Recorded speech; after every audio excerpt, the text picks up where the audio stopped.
Gentlemen, the time has come once again to discuss things.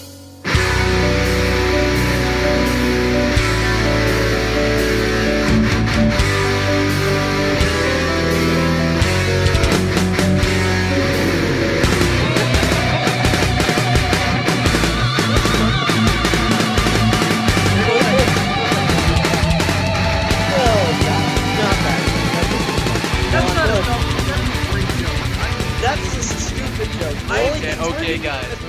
I'm bringing it into this podcast. Okay, and on that note, greetings and salutations, all the faithful Gentiles of the Seven-Headed Golden Trough. Here again are your geeky gentlemen, me, Milan Jeftik 1992, and my two greatest, pals in the entire freaking world. Please introduce yourselves, Mr. I am Sid Part 2. I make video effects and stuff, and also criticize movies for using too much CGI. And the other guy? I'm Zazubar. I live in my mother's basement, and I kill baby caterpillars. Yes, Really? that's Bill. He's our he's our most beloved Godzilla fan. Anyway, Yeah, no, I review. If we're gonna introduce ourselves for some reason to a new public I didn't know existed, I review monster movies and I also watch porn.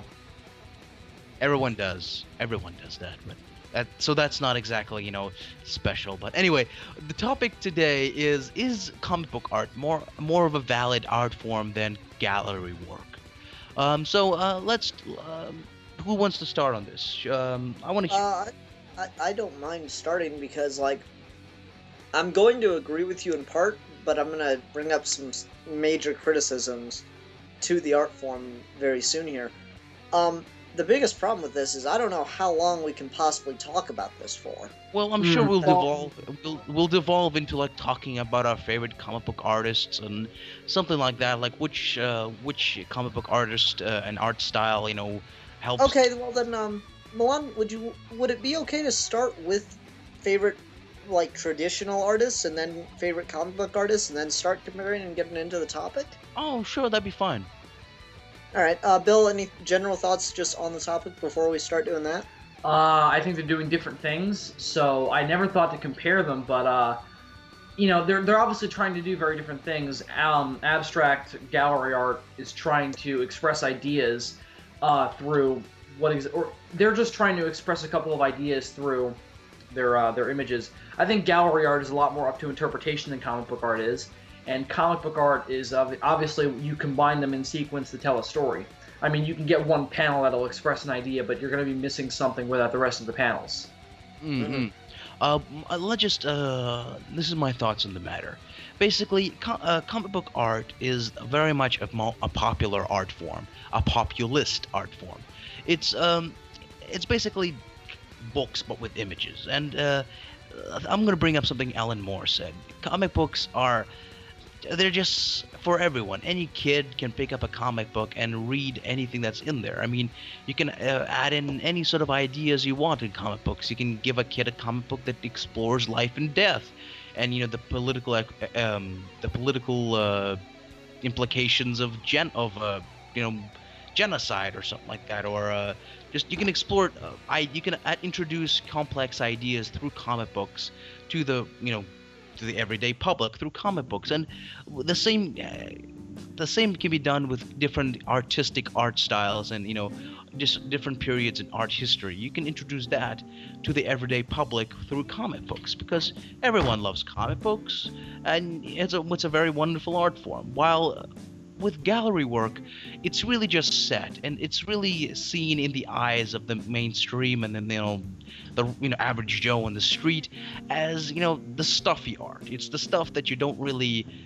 It's the stuff that doesn't really mean anything. It's for the posh people to understand, and you don't have to bother with it.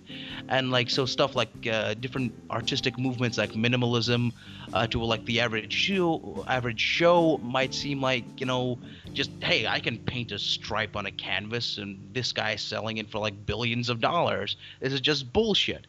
While you can introduce minimalism through comics in a story format and help that average Joe on the street understand what the artist in the gallery was trying to convey, because Okay.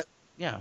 I'm going to disagree with you to a degree, because I just want to ask you this: are we talking only about the art that is in fact physically displayed in galleries, or are we talking about the kind of just the generic kind of art that you would just like a painting or whatever, or a sculpture that you would see in a gallery? Because I'm just a little confused if we're talking about people actually having to go out to a museum and look at this stuff, or Gallery-esque art. okay, Yeah. okay. I'm thinking it's much more general as gallery stuff that could conceivably All right, I just wanted to make sure. shown in a gallery or to decorate a house. Okay, I just want to make sure.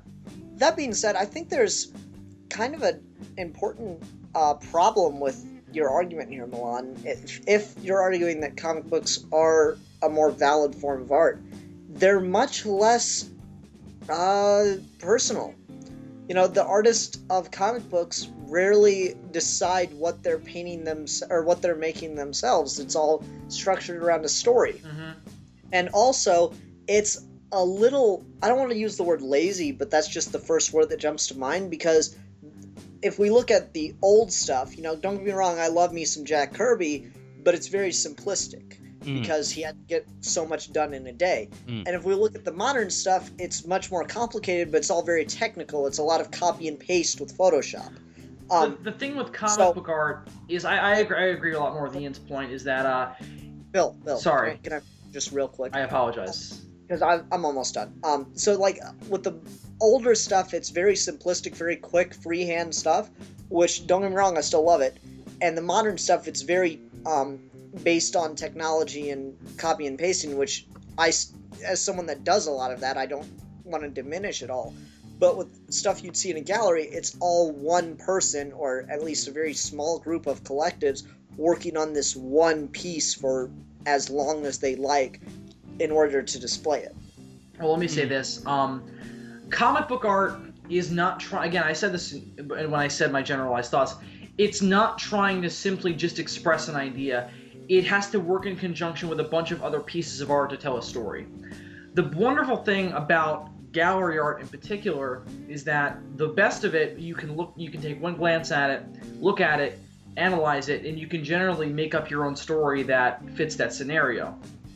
It's expressing more of a generalized idea than comic book art is, because comic book art, again, you have to look at it in sequence then you get the idea of the art when you look at it in sequence.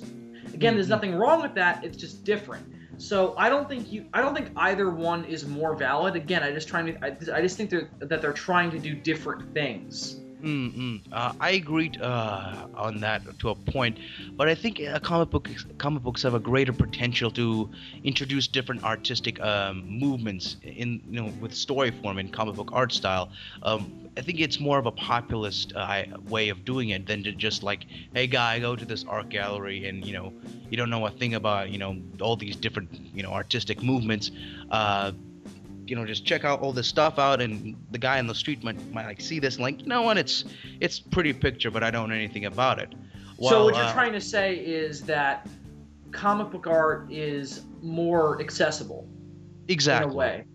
Well, like, let me get this then, because something you said earlier was that people don't really appreciate gallery art because they see it as kind of over their heads. But there's definitely the argument that a lot of people make, which I don't agree with, but it's still there, that comic book art is below, or comic books as a whole are below them. They're for kids, quote unquote, even though we all know they're, as comic book readers, we know they're definitely not just for kids. Especially not anymore. Yeah, but certainly there's the argument that if you're going to make the argument that gallery art isn't accessible because it's above people's heads, a lot of people see comic books as beneath them. I'm going to say this. I think that there is a large majority amount of people out there who just don't like art in general. I think the people that we're referring to who look at comic book art as beneath them and gallery art as above them is the guy who goes to work at an office every day. He's an accountant or something, where he doesn't have an appreciation for art, really. He, I don't mean to make a blanket statement, but this is, I think, the majority of the people that we're talking about, where they just don't see art as a generalized idea to be of any real worth. They want numbers. They want physical things that represent an after product. You know what I mean? They don't care so much about emotional success, I suppose is the way to put it. Again, I don't mean to make a blanket statement, but that's kind of the sense I'm getting from who we're talking about here, who doesn't appreciate, who thinks the gallery art is above their heads and, comic book art is below them. I think that's kind of the person we're trying to describe.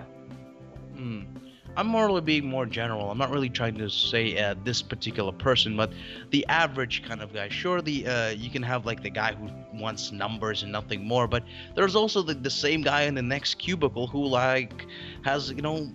who likes art. It's people are different. Just because you work in the I mean, to be fair, there are cubicles that have Oh, for sure. Again, that's why I hate making blanket statements because they're very easy to contradict. That's fine. I totally get where you're coming from. It's just, I think Bill's talking about a much larger portion of the population than Milan is.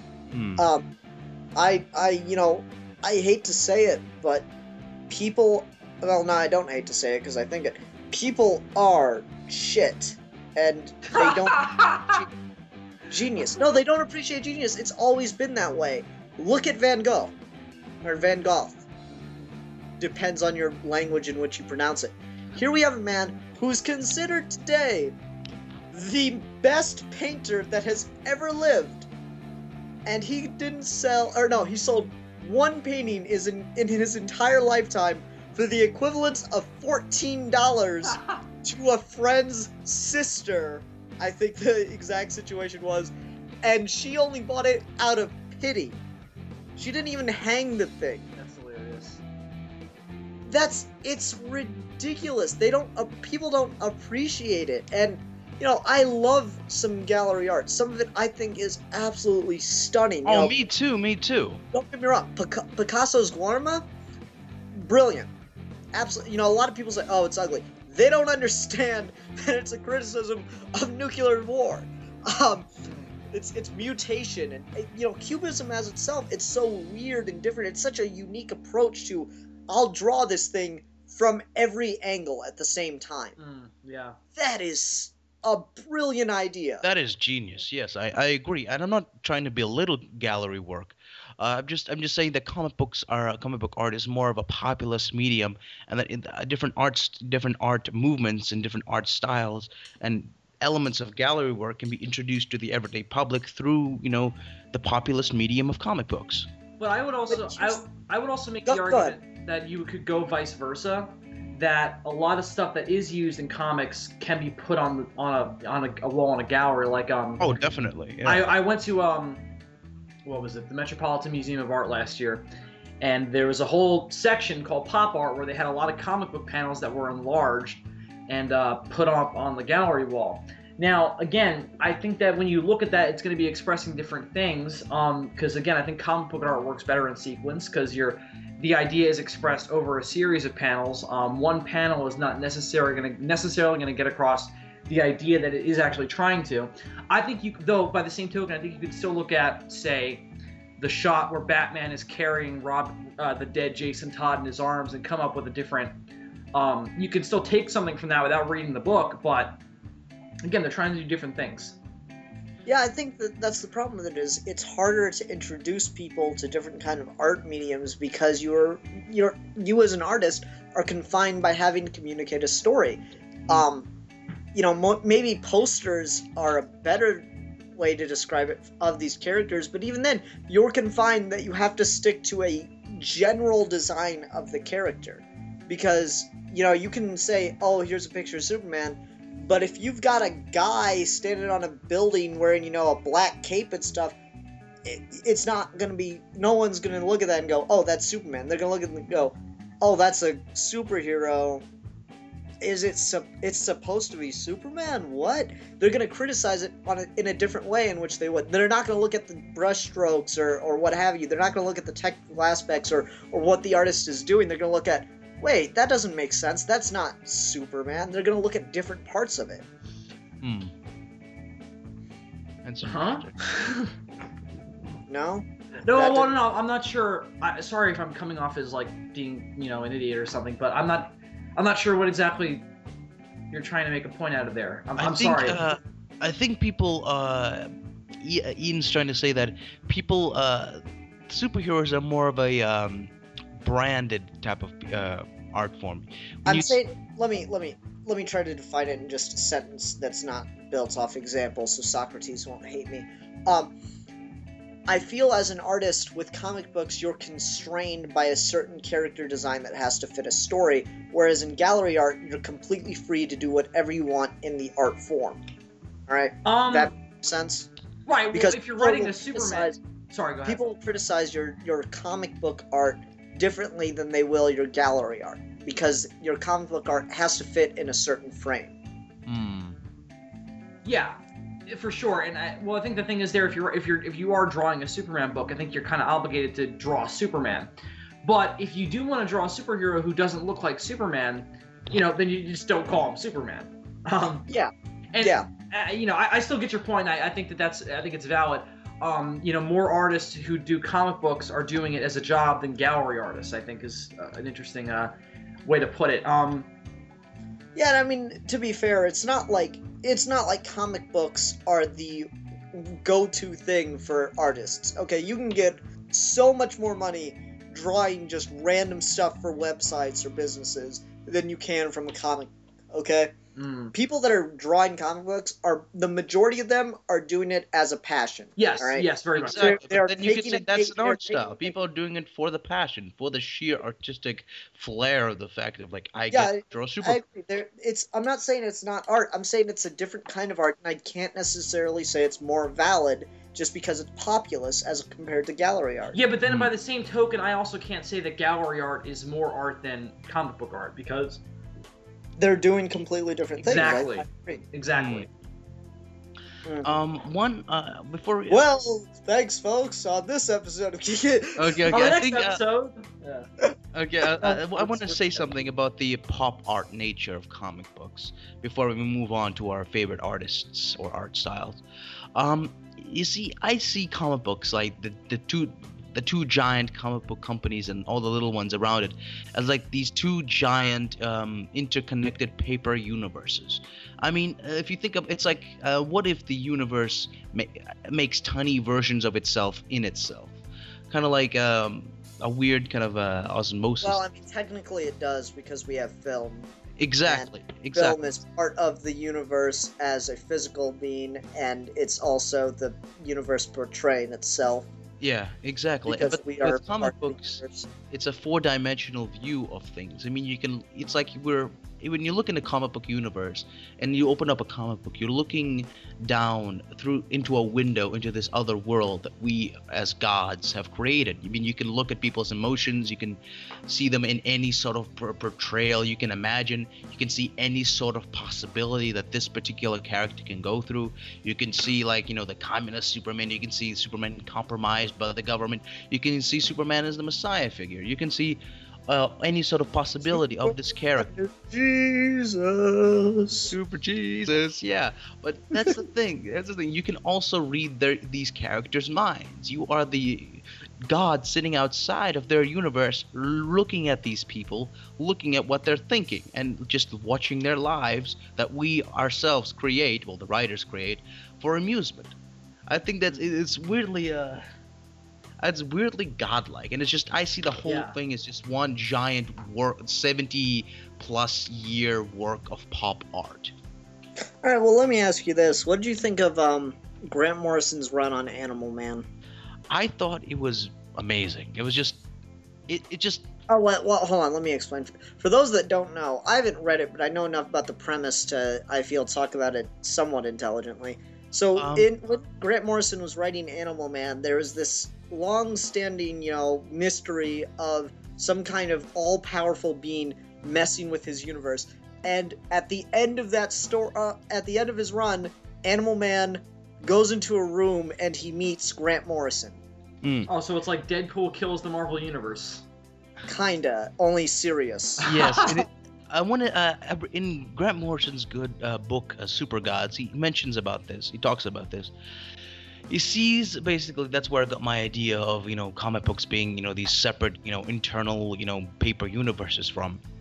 And I thought that was like an intelligent point that you had to make on your own. Oh, I did. No, no, no, no, no. Let me finish this joke because I'm insulting you, and you will sit there and listen to the insulting things I'm going to say. See, I thought this was this nice, intelligent point that you were gonna, craft, that you had crafted on your own, and then I just feel like now you're parroting Grant Morrison at me. I'm not parroting Grant Morrison. He's talking about similar things. Anyway, basically. Sorry, I had to make that joke. It's okay. I understand you're not. I'm just laughing. Well, every time you say something that makes us open to a joke about you, we have to do it. Yeah, we just have to. It is a natural requirement. Our bodies will fall apart if it doesn't happen. I understand. You are both sociopaths. But anyway, basically talks Not about. inaccurate. Okay. Basically, he talks about he sees that these comic book universes as internal paper universes, and as writers they are kind of, as artists and writers, they see them as being gods, and he calls this phenomenon of just writing in writers and artists into that universe as fiction suits. He's like, why don't I just write myself into the story and create a paper fiction suit for me to speak to this fictional character. And I just find that to be fascinating. And that last full spread page of just Animal Man looking back and saying, "I see you," and it's interesting how they went for a more of a cartoony art style. That he's unshaven. He's kind of he's confronting the reader, like, you're reading me, this guy destroying my life for entertainment. And they went for a more cartoony style, and somehow that made him seem more realistic in a weird way. It's like, god damn it, that's the cartoon, the comic book character looking back at us and kind of terrified. Because we fuck around with his world. We killed his we killed his fucking family for entertainment. Grant Morrison murdered them, but of course he brought him back again because, why not? He's God. I find that idea very interesting. That and it's an interesting way to look at ethics, because it's like, we're destroying this guy's life for our entertainment. We kill Bruce Wayne's parents because it got him to become Batman. Bruce Wayne finally figures out who murdered his parents, and he just jumps out of the comic book and beats the fuck out of Bob Kane. He just jumps out of the comic book and beats the fuck out of Bob Kane. That'd be awesome. Yeah. Or, well, actually, I should rephrase it. He jumps out of the comic book and beats the fuck out of Bill Finger. Yeah, I was about to say the same thing. Oh, poor Bill Finger can't catch a break. He goes after Bob Kane, and then, as Bob Kane's just lying on the floor in a buddy pulp, he's like, "It wasn't me!" And then all the fans are like, "We knew it!" Oh, poor. And then he goes, "I'm going to Bill Finger." And poor Bill Finger is like, "I can't catch a break, can I? This motherfucker stole my fucking character and took the credit. And now the fucking character is going to kick the shit out of me. Thanks, fucking Kane. Fuck you." Oh, God. Oh, my. I had a conversation with someone once, and I felt like an idiot because we were talking about, Nolan's versus Burton's movies. Wait, that's actually a debate? Well, not a legitimate one, but anyway. He asked me, he's like, "No, when Kane was talking about... Kane even thinks that Keaton was the better Batman." And I'm like, well, who cares what Kane thinks? Because for some reason in my head I didn't connect... I connected Michael Caine before I connected Bob Kane, even though he totally spelled it as Bob Kane's name. So it was one of those moments where I was just like, oh, that was stupid. Oh, God, we are recording this, right? Yep. Oh, goody. Oh, God, that's so... I mean, I apologize, because, that was dumb of me, and he had the point, just to, hi, guy I talked to 3 years ago over a YouTube comment, if you're listening. Anyway, he brought up the point, Bob Kane even said that Michael Keaton was the better Batman. He never saw Christian Bale as Batman! He's been dead for years! Okay, anyway. Anyway. So you guys have anything else to add? Because Ian, you were talking about, did we cover everything about Grant Morrison's Animal Man, or do you want to add something more? Well, I'm gonna look online to see if I can find that panel of him apologizing for how horrible he's made Animal Man's world. Sorry if I can't, guys. That's one of the best things, is Grant Morrison apologizing for modern comic writers making the worlds dark, because we were just talking about that. Just, you know, the horrible things that they put these characters through. If they ever had to confront Alan Moore them. and Frank Miller who should be apologizing for that. Oh, I think it's more Rob Liefeld and, you know, what's his name, fucking the guy who made Spawn, and all the older fucking Todd McFarlane. Todd McFarlane, yes, because Frank Miller and Alan Moore, at least they had some class about their, you know, torture. While, you know, guys like I'm not saying it as a bad thing. It's I'm just saying it as they're the ones who made the whole dark is better thing popular. well, yeah, but the thing And it's they funny had because they brains. themselves didn't actually believe that.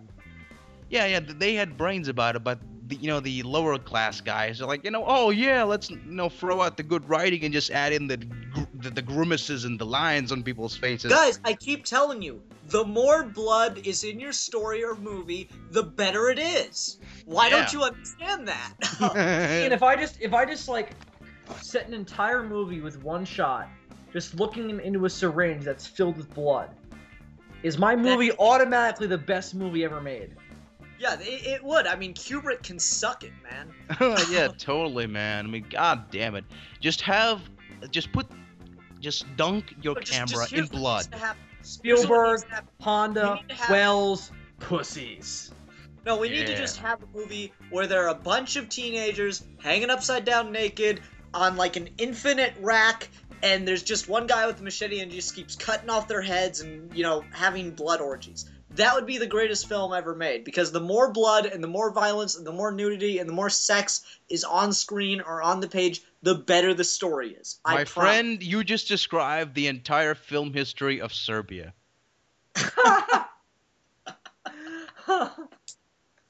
Oh god. Oh, I'm serious. I'm trying to remember what this film style that came out of Russia is called.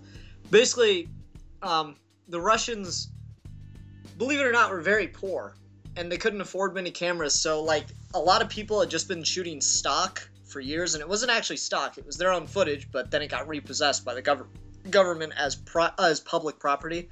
So, this weird film style developed where people would use voiceovers and stock footage, and only stock footage, to tell an entire story. That's hilarious. I can't remember the clip show. The Soviet clip show. It is a great it's called Russian something. Russian...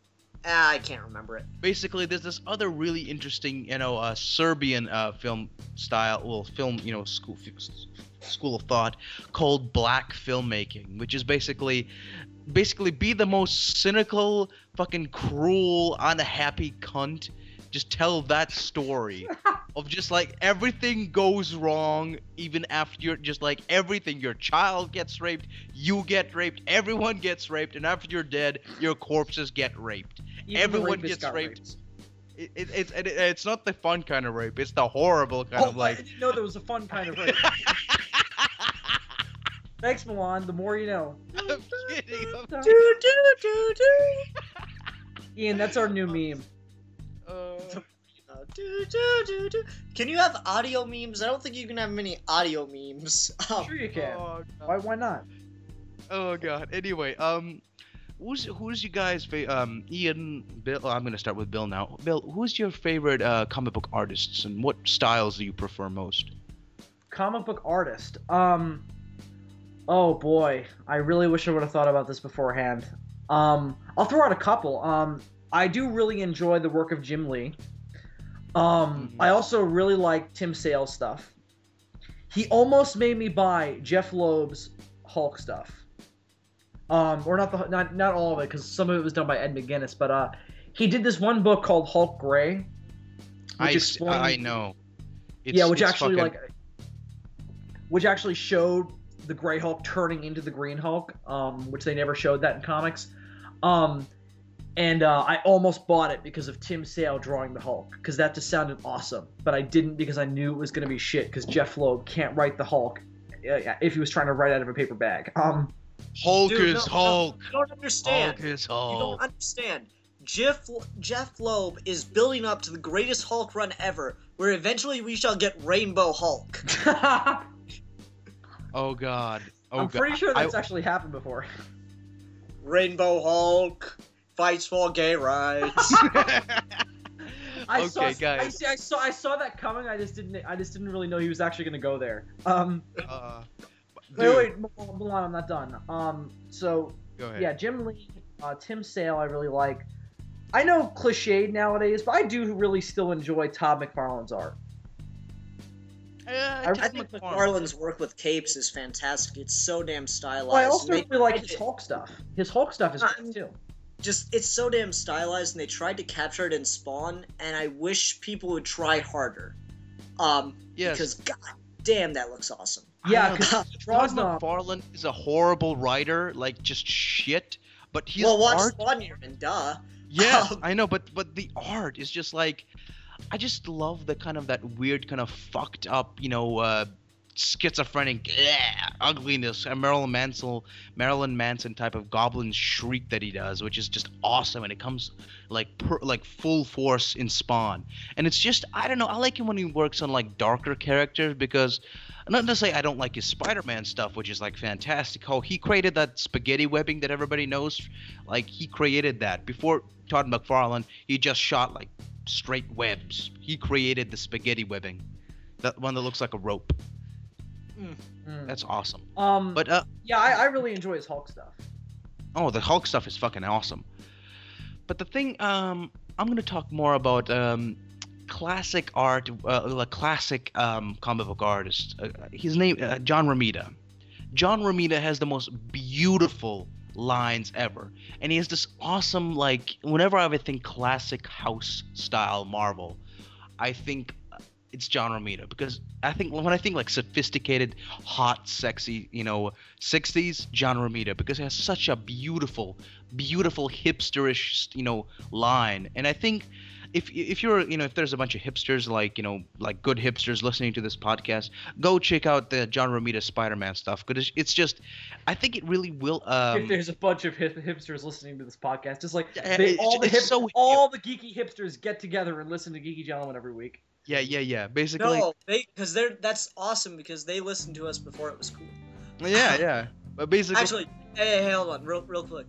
Why did the hipster burn his tongue? Why? Because he drank his coffee before it was cool. That's funny. But anyway, John Romita, I think his art style, really clean, wonderful line, will it's really hip. I think it will really quite appeal to hipsters who want to get into a classic Spider-Man. But he's more like the classy, like, hey, gelato. He's as New York as they come, but he has that kind of really clean, almost European, like Americanized European style, which I really like. But his son, John Romita Jr., has that kind of, hey, go fuck yourself, American Italian New Yorker, because it's really blocky and sketchy and like, hey, fuck you, I'm John Romita Jr. I love them both. They're both fucking geniuses in my mind. But wait, did John Romita do when Peter Parker threw away the costume? Yeah, he did. He actually did. John Romita wow, did. Yeah. Okay. Yeah, hold on. Yeah. I'm gonna write that down. Yeah, because when what's his name? God damn it! I forgot. Oh God, I'm so embarrassed. When Steve Ditko left Spider-Man, John Romita took over, and like at first he's thought like, no, don't let me, because I'm gonna just toothpaste smile everyone. I'm gonna make Peter Parker look hot, like, because I don't want, because he just instantly draws beautiful women and beautiful guys. He's just so classy. But Steve Ditko, he did this really interesting take on, like, he created Spider-Man with Stan Lee. But the thing is, with Steve Ditko, I want to see Steve Ditko do H.P. Lovecraft, because he just has this really kind of, whenever I look at Steve Ditko art, I always think of this guy in this tiny alley with fucking a fedora, like a roll up in a trench coat, like all pissed off at the world with rain coming down. It's such a fucking schizophrenically, what's the right word? Not nervous. Well, nervous and suspicious. It's a very suspicious style. It's like, whenever I see his art style, I keep thinking like, this is a very jumpy, kind of untrustworthy person. Well, he doesn't trust people. I was looking over his shoulder, because it's beautiful. It's just fantastic, but it's really kind of like, it has the kind of shiftiness to it, which I really like. It's And very clean. it's not clean. It is clean in a way, but it's more of a. It's interesting because he draws people how they are. Like he did with John Romita, he draws Spider-Man like as this buff guy, like teenage dude, college dude. Like he started to wear nice clothes. He lost his glasses. But with Steve Ditko, he had him like being the scrawny, bespectacled, like normal looking, kind of ugly dude. And the girls weren't exactly drop dead gorgeous. They were just kind of regular looking chicks. Not exactly pretty, but And the guys were like had this really kind of weirdly naturalistic, but at the same time classically cartoony art style, which is kind of weird to say out loud. But anyway, to answer your question from earlier, just because it sounds like you got to the end of your point there, and I hadn't had a chance to talk about it yet. Go ahead. Sorry. I like either. It's weird. I like the extremes. I like either very, very strange, abstract stuff like Sam Keith and not. Who's the guy that worked on? Steranko? No, who's the guy that worked on Arkham Asylum with Morrison? Oh yeah. Oh boy. Why can't his name come to my mind? Steve Gibbons, I think it is. No, it's not Steve Gibbons. Hold on, it's sitting right up here. I like that guy. I like those really abstract ones like Sam Keith when he was doing Sandman. It's insane. I almost bought his run on his graphic novel Allison, the one with Batman and Mad Hatter. Oh, through the Looking Glass. Yeah, I almost bought it just because it looks beautiful, but he's burned me too many times on shitty stories. Batman Secrets was another one he did. Arkham Asylum. Dave McKean. He's also got that very, very abstract style that I just love. It almost makes that book because just the murkiness and the strangeness of it does work so well in telling that story. I also like just the complete other end of it where it looks almost photographic. Someone that was doing this, and it was really disappointing when he left the book, was Ben Oliver on Batwing. Oh my god, that was some of the best art in the entire opening run of New 52. I liked it better than I liked Jim Lee's stuff because it looked almost photoreal. It looked like, alright, you know that oil painting effect that you can do in some Photoshop programs? Where it still looks like a real picture, just kind of like everything blends together a little bit better. Mm-hmm. It looked like he took real pictures of the shit that was going on and then applied that effect to it. It was that good. I know, and I love that, but the thing about goodness, what was I gonna say? With the guys like Alex Ross, some people don't like his painted interiors, but I do. I just love it because it's like Alex Ross is cool. I do like how photorealistic it is. That's good. God, it's amazing. Sometimes it's too much for me though. I disagree. I like his poster work better than I do his actual artwork. Well, like, the thing about Alex Ross that gets me is I don't like the designs he uses for the characters. He just uses that classic design, and it's a little boring when you're doing something that different, you know? And then when you read it in, what was it, shit, I'm having a hard time tonight, guys. What's Alex Ross famous for? Please? With Kingdom Come. Yeah, thank you.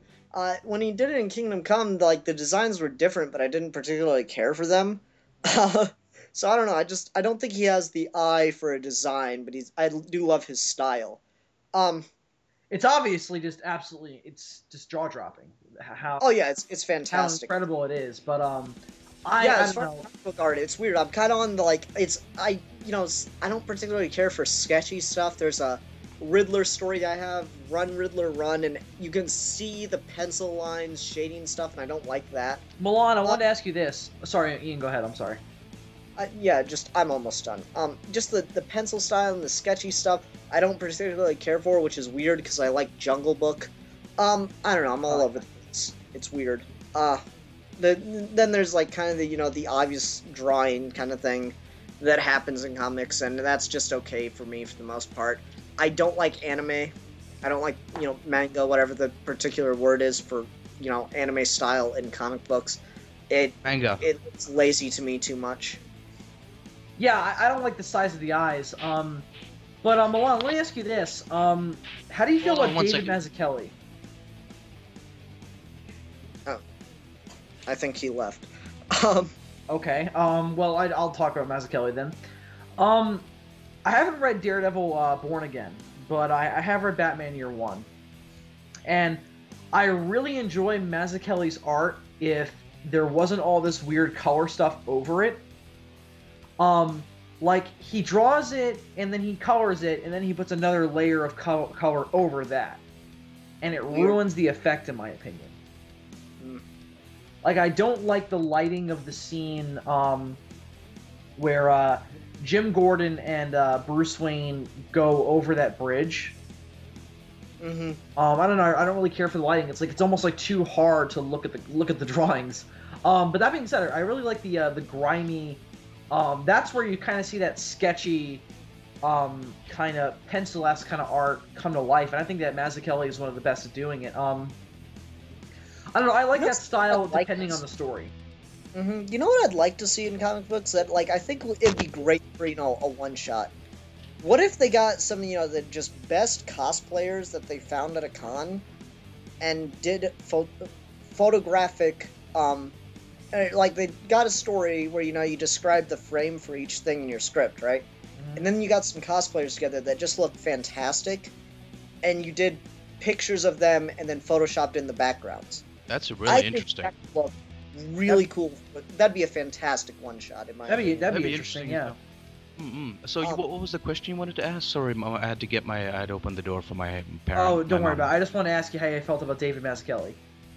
David Mazzucchelli. David Mazzucchelli. What work did he work on again? Batman Year One and Daredevil Born Again.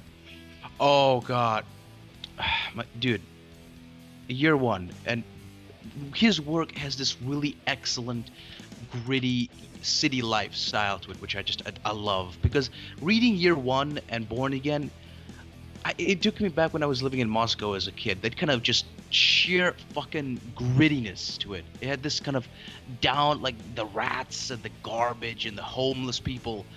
He makes that stuff beautiful. I don't know how he does it. He draws it so fucking raw and ugly and just so rough and true, but yet he still makes it so beautiful somehow. I don't know how he does it. The shadows, the fucked upness of the people, just the kind of weird pseudo realism of his characters. I love his stuff because it makes me think of home in Moscow and grit, and it's turning the ugly. It goes all the way around from the complete ugliness to beauty. He brings an environment to life, and I find that very, very intriguing. And that's the kind of comic art I love, is when the backgrounds and the setting come to life through the art. You just want to delve into them and enjoy them. There's a lot of that in Bruce Timm stuff too. Oh, definitely. But I don't know much. But the thing is, Bruce Timm, he doesn't do the cityscapes. That's somebody else. I forget what's his name. But the art style you're thinking about, that is Art Deco. Right. Yeah, Art Deco That's not Art Deco. Art Deco is art that's designed to look good as decoration. I mean, he's talking about the Batman animated series. He's talking about the the cityscapes in the Batman, cartoon. Yeah, it's very stylized and gothic. You use that term all the time. That's not Art Deco. Art Deco is art that's designed to look good as... Yeah, no, but Ian, that's what they call it in the show. Maybe, but just the way he always uses that term. Oh, that Art Deco. I just think he likes those words. When describing the buildings. The application of it is that the buildings are supposed to look stylized before they're supposed to look functional. Mm-hmm. This is kind of something you see in the Burton verses. Those buildings look awesome to look at, but they don't look very practical to live in. They just look all crazy and fantasy-like, and they're interesting to look at. They're just obviously not very. They're not practical. They're just there for decoration. They're just there to capture an atmosphere. I like the practicalness of things like Dilbert that had that very particular art style. You looked at it and you immediately know that's Dilbert because everything's in a cube. And I just think that's brilliant. Even the streetlights are cubes. That's funny. It's just funny to me. It looks hideous. I would never want to live in that city, but still, I just enjoyed that.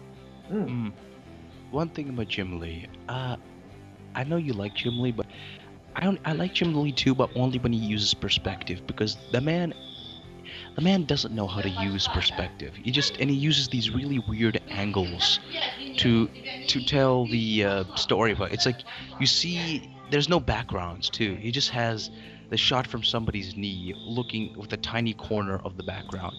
Jim Lee, when he uses traditional perspective shots, he's fantastic. But by himself, Jim Lee is just I he, I can't like the opening scene in Batman Hush when he rescues that kid.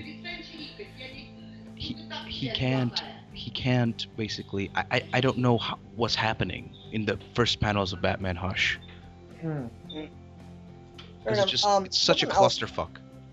Someone else that I really like is Andy Kubert. He did Whatever Happened to the Cape Crusader with Neil Gaiman, and Oh, he is awesome. Yeah. Oh, yeah, that's a weird book because Gaiman asks him to draw these really iconic Batman panels, and he left an explanation for exactly what he was trying to do, and I think it worked. He goes, I didn't try to draw the panels. I tried to draw the panels as the artists trying to draw them as me. Whoa. That That's sounds so pretentious. No. No, it doesn't. It sounds really accurate, because I mean otherwise it would be a very poor imitation of McKean or of whoever did Death in the Family, yada yada. That's the thing. I gotta keep watching, make sure I don't say Death of the Family now. Yeah. Damn you, Scott Snyder. Anyway, no, it's just that was a really interesting idea, because it's a very unique way to approach it, because it's such a slippery line to be on. Because if it wasn't done just right, that would have come off as very just imitation art, you know? Really Yeah, wouldn't fit. I also really enjoy Jim Aparo stuff. If we're gonna go off on Batman Batman artists. Well, that's just what I read for the most part. I don't remember the names of anybody that does the Green Lantern stuff. I like the glows, and I like some of the neat constructs in Green Lantern, but overall, the art in that book's kind of more computer than it is artist. What I love about Jim Aparo stuff is he does his stuff very, very colorful, and it's all very vibrant, but it's also really, really detailed. Obviously his stuff on Nightfall is fantastic. I love the way he draws Bane. I don't care for Nightfall. We talking story-wise or art-wise? Both.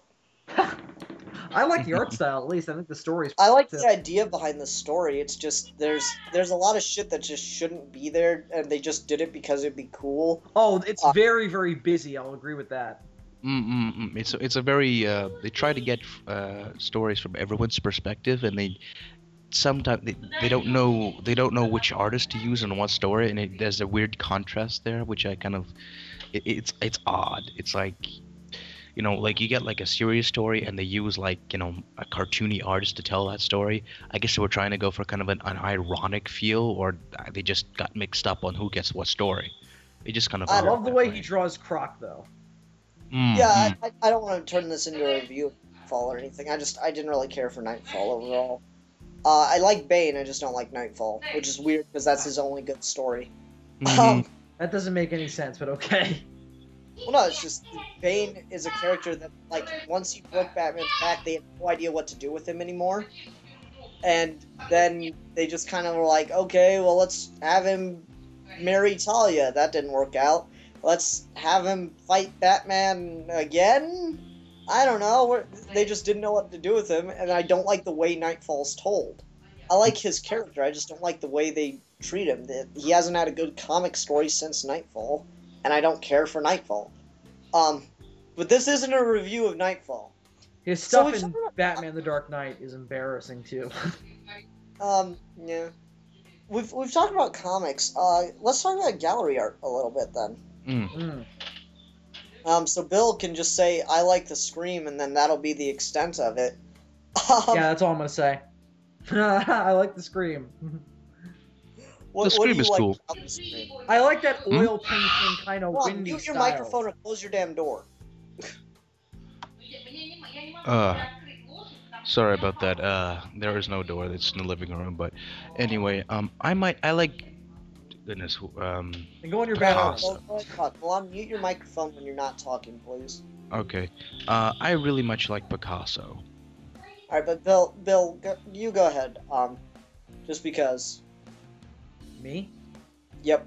Okay, I was just trying to say, I like the whole, I like an oil paint windy style, and that's the style that's in the Scream, so that's why I really like that piece of art. But yeah, I'm not very well versed in gallery art, so I'm sorry if I can't provide any insights on this.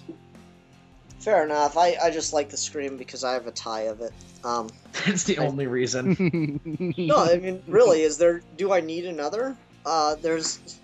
It's a tie of the Scream. That's so cool. Yeah. You can see it in one of my movies, actually. But anyway, I don't know. As far as gallery art for me, I love the Thinker. I love me some Picasso. It's such a unique and interesting thing. I didn't get it when I was a kid, but once someone explained, no, he's drawing it from every angle at once. Wow. Picasso stuff is interesting. Yeah, the thing about Picasso is he could draw photorealistic, so he chose to do that, which is really cool. Let's see here. What else? Jack Van Kirby? Gogh's... Jack Kirby? No, we're talking about gallery. Oh, okay. I don't know. Yes, you guys remember Picasso's great run on Batman? Yes, I do. Yeah. Too bad the writing was shit. Yeah, but the art was amazing. I couldn't tell what the hell was going on. I didn't know if Batman punched Joker in the face or just it was Joker talking. It was all done. I mean, every panel was shot with every angle of the action. Yep, that'd be interesting. I'd like to see one like poster of a Batman, dropping in from a skylight. Which, by the way, if you're a villain in Gotham, don't meet under a fucking skylight, okay? You know what? Saying. I think they should have a story where basically they just board up all the skylights, and they just bulletproof every skylight. Like, you know what? Let's bulletproof the skylight. Nobody can fall through us. And I bet the Penguin will be all over that. Bulletproof that skylight. Nothing can drop in on top of my desk. They should just meet in a helicopter. That's what they should do. No, but anyway, the only way Batman would be able to get to them is if he's in the Batwing and they can see him coming. Yeah. I don't really know a lot of different comic art, or not comic. I don't really know a ton of different gallery artists. I know more pieces than anything. I don't particularly care for Van Gogh's stuff. I understand the, reverence for him, and I understand his importance. It's just, for me personally, I don't really like it. I think it's kind of, sketchy. Yeah. You don't like sketchy stuff, do you? With a bowl of fruit? No, bowls of fruit. I am sick of seeing bowls of fruit. Oh my god. You know what I do love? And I've got one of it on my wall right next to me that I'm looking at? Dogs playing poker. Everybody loves that. Dogs that playing is the poker. tackiest piece of art ever drawn. No, it's not. It's awesome. I want That to is see a version awesome. of that with velociraptors. That'd be cool. I was just about to say that. Dude, I was just about to say that. Milan, you gotta do that for me now. I was just about to say, I was literally just about to say that with velociraptors. Bill, we are now officially connected via soul. Actually, it exists. Oh my god. It exists. And there's Star Wars characters too. Wait, they did that with velociraptors? Yeah, it's not very good, but it exists. Send that. It's in like South Park style. Oh wait, that's stupid. All right, guys, let's talk about Jack Kirby now. It was eventually. Why? I want to talk about Jack. Jack. Talk about any gallery artist, Milan. Well, what else can we add? No, talk about some of your favorite gallery artists. Well, everyone's you mentioned, I like. They're really good. Oh, here's a better version. This one's photoreal.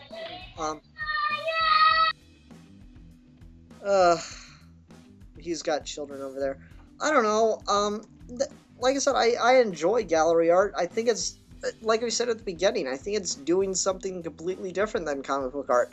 Gallery art's not trying to tell a story. They're not bound by that. And so it's a much more free-reign thing.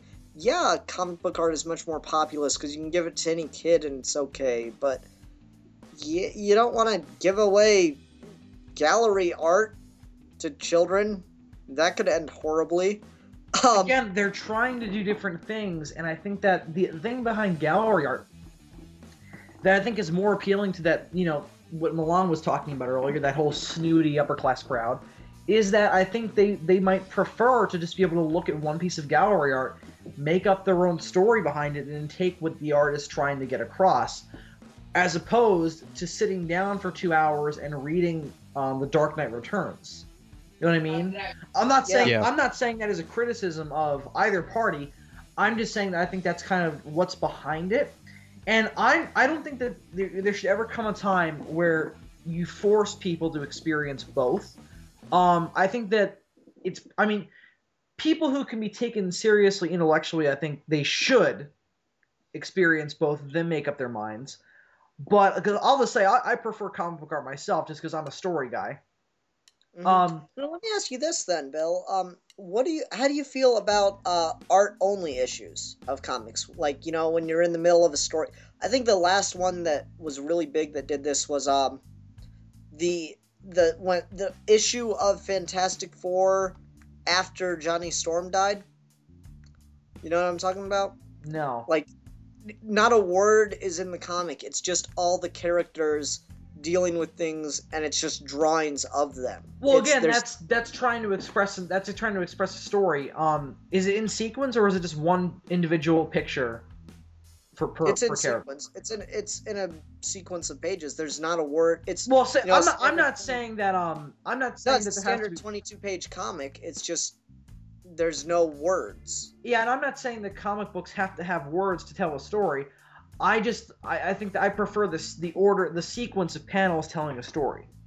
That's just the way I like to experience it a little bit more. But again, I think that gallery art is amazing and can be extremely just wow. That's changed the way I look at life and such. But I personally like to consume comic book art more. I think Milan left or something. Otherwise, he's just being really quiet because he should have jumped in by now. Anyway, no, I agree with you, Bill. I do prefer to consume comic book art, but I don't know, this is kind of a weird topic because I get where Milan's coming from. I just don't think it's a point that can really be argued. I've said basically everything I want to say about it. Again, I just think they're trying to do different things. I think both things are valid. I just think it comes to a point of preference. I'd agree with you there. I agree also. I agree. Well, let's talk about one last thing before we wrap up then. I kind of mentioned it, and we really didn't touch on it very much, and it's something I think is worth talking about. If gallery art is over people's heads and comic books are beneath them, where should they look for art? In film. Office utensils.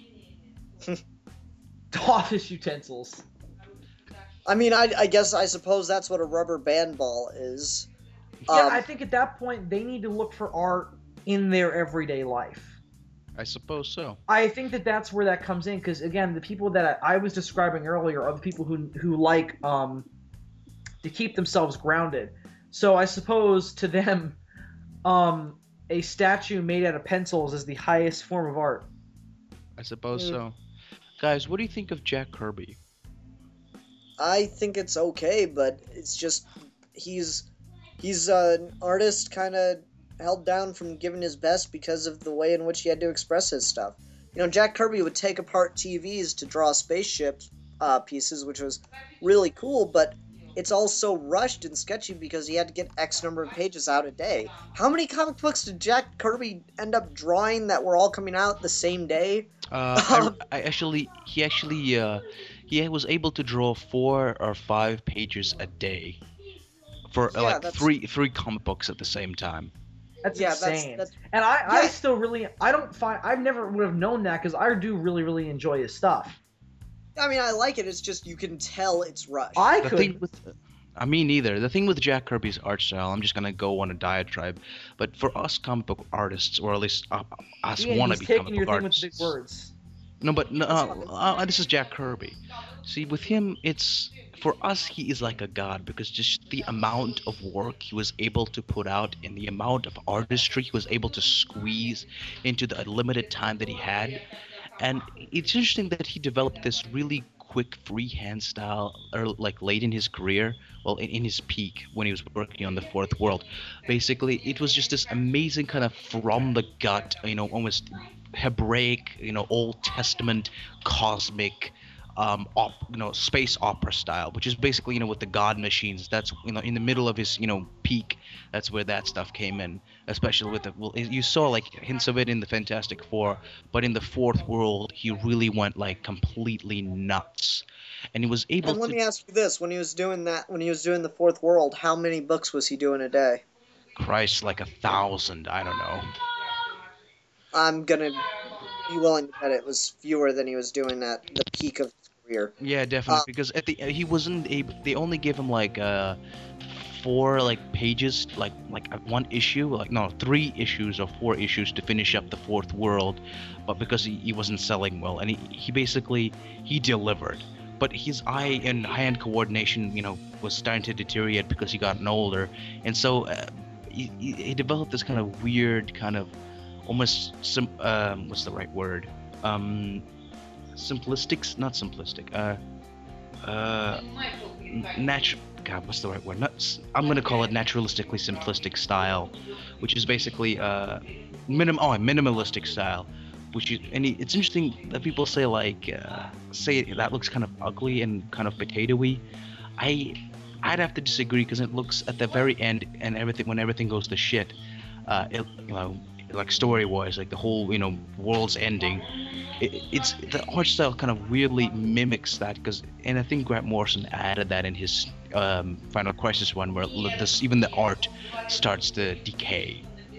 Let me say this: I think I used the wrong word. I don't think it looks rushed. I think it lacks polish. I think because he was stretched for time. He had to draw it, and then he'd look at it and go, "Oh, I don't really like this part." But I gotta move on to other things, so this is passive. I think that's strangely endearing. one thing with I agree with that, but the thing is, if you see his pencils, they are so clean. The majority of his art was ruined by shitty inkers. Because if I got this awesome book, King of Comics, which is basically a collection of his, just his pencils, and that classic image of Darkseid is just standing there with his, it's like a face version of Darkseid up to his lower chest, and he is looking up into basically you look at the pencils of that and the inked version of that. And the penciled version of that looks fucking amazing. I think it's not because he was rushed. I think he was a genius. He could have pulled off all of that fantastically. Is that because he had really crappy inkers? Because it's really difficult. It's in art circles. It's really difficult to properly ink a Jack Kirby, pencil, because there are even a lot of deviant art. I wish I could play copyrighted things because I just want to play the clip from Chasing Amy. You fucking trace for a living. No, I'm not a tracer. I'm an inker. It's a delicate process. I know it is, but it's a challenge because you can fuck up a Jack Kirby pencil with an ink so badly. Because you do a streak. What the hell was that? Oh my god, that was his leg muscle. I just fucked it up. And it's Jack Kirby. I love him because Forgive me, Jack Kirby. He was so great, but he drew from the gut, which is just so respectable. He drew from the gut, and it was just the sheer rawness of it, the sheer just the two-fisted raw power of it. I have nothing else to say. He is the king of comics. Oh, and Mobius. Mobius is amazing.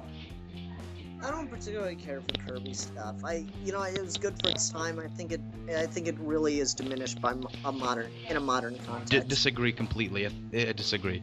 But that's fine. You can disagree. That's the point of a debate show. Okay. Do you guys know who Mobius is? The French cartoon? No. I do not know who that is. I'm sorry. Okay, well, it's so sad because he's basically a fantastic French. I live a sad artist. existence, Milan. I'm sorry.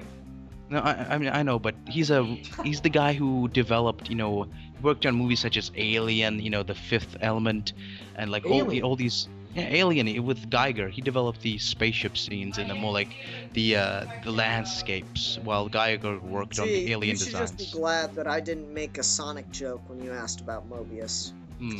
But Um, anyway, but he also worked in the Fifth Element, which with all the car scenes, because he's just a fantastic. He developed the Heavy Metal, the magazine. oh God. He but he worked on the French, the thing that Ian's having inspired. flashbacks.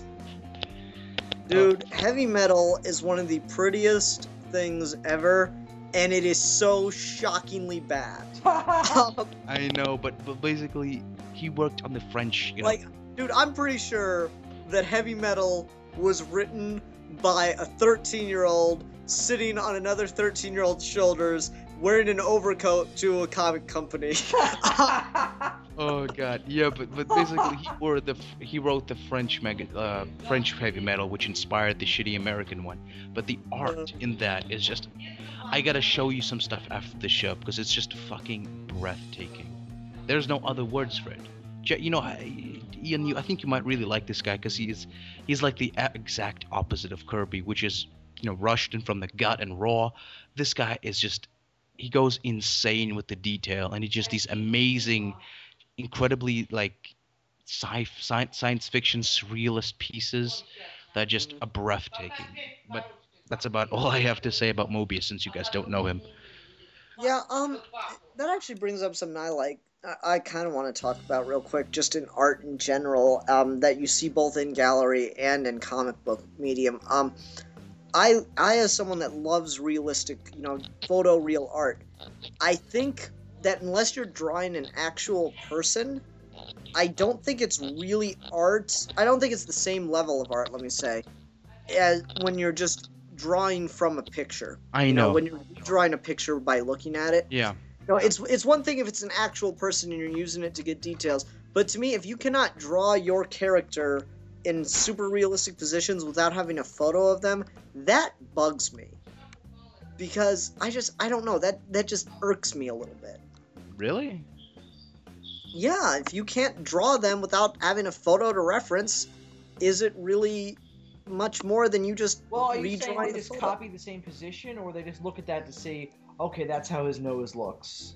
Yeah, I mean it's one thing when it's a person, but if you're drawing a character like the Joker, and you need to have pictures of the Joker, I guess, in order to draw him into these situations, it bugs me when people can't do that in a realistic style. That doesn't I think bother me really, only because I've had experiences where I just get so swept up in something where I just kind of forget what someone looks like, and I need a quick reference just to remember. Oh, okay, that's where that goes. That's how that looks. okay. Basically, I think it's interesting when a realistic artist. It's only good. Fuck. It's only interesting, well, for me at least, if you have a really realistic art style if you can't bring your a realistic artist realistic skill to the surreal and the extra real, then if you're just gonna draw realistic everyday shit, then that's boring. But if you can add that realism, that extra artistic realism to like the to insane visions of amazingness, then like yeah. Well, like here's the thing: realistic art in comic books works well when you're telling a very, very down to earth story, and realistic art in galleries really impresses me when I look at it and go, "Oh, that's a really cool photo. I wouldn't expect that angle," and they go, "Oh no, that's a drawing." What? Yeah, I was just that blown away by that that. always impresses me. So I'm saying basically, if you can apply your artistic skill to the surreal, that is to the extra real, that is impressive to me. yeah, I mean, I would love to see me, a real to life looking killer. That would be amazing. Um, or just a completely photoreal version of Galactus. That'd be cool. That would be Awesome. incredible. Man Bat would be awesome. Mm. I don't know. That's all I got. You guys want to wrap up? Yeah, I've said everything I want to say. Again, I think the two mediums are trying to do different things. I think both are valid. As I said to Ian before, I think it just comes down to a matter of preference. And I don't think anyone who prefers one over the other, anyone who prefers comic book art over gallery art should not feel ashamed about it. They are both valid. They're both just trying to do different things. And if you prefer one over the other, don't want anyone tell you that that's not as valid. Mm-hmm. I'd agree with you. All right, Bill, what are we talking about next week? Next week, Ian, we are doing something that I'm going to have a lot of fun talking about. I'm going to be really interested to see what you guys have to say about it. We're going to be reviewing kind of a nostalgic movie for me because it got me interested in one of my favorite sci-fi properties.